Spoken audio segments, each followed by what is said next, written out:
Dans cette conclusion numéro 3, nous allons répondre à 4 questions. Qu'est-ce qu'un diagramme de distribution? Quelles informations apporte-t-il?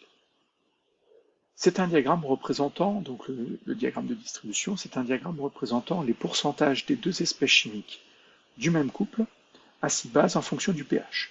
Donc on aura un pourcentage de présence d'espèces chimiques en fonction du pH.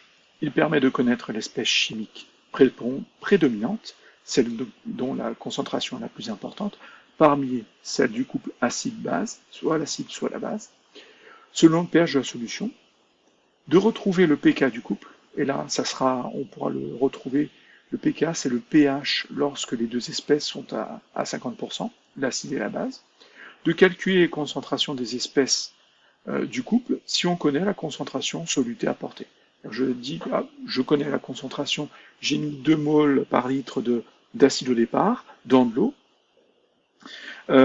Je connais la concentration départ, je sais qu'au total, il y aura 2 moles par litre entre l'acide et la base, parce que l'acide s'est transformé en base en réagissant avec l'eau, et par lecture graphique et les pourcentages, je pourrai déterminer la concentration de chacune des espèces de l'acide et de la base. Alors, à quoi ça ressemble? On va lancer un petit graphique ici. Donc, hop, si je fais un pK de 4, voilà à quoi ressemble un diagramme de distribution. Donc, on a bien un axe graduant pourcentage. Ici, l'acide est à 100% au départ, donc il n'y a que de l'acide. Ensuite, ça diminue pour atteindre 0, alors que la concentration ou le pourcentage de base, lui, va augmenter pour obtenir les 100%. Donc voilà à quoi ressemble un diagramme de distribution. Ensuite, deuxième question, qu'est-ce qu'un diagramme de prédominance? Quelles informations apporte-t-il? Donc, le diagramme de prédominance, c'est un axe représentant le pH gradué de 0 à 14.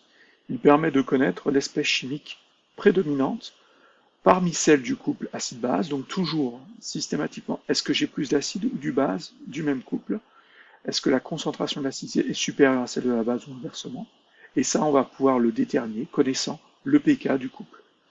Et on voit finalement, c'est une sorte de diagramme de distribution, mais en simplifié, en condensé. Donc là, voilà à quoi va ressembler un diagramme de prédominance, déjà vu un petit peu dans ce document à savoir.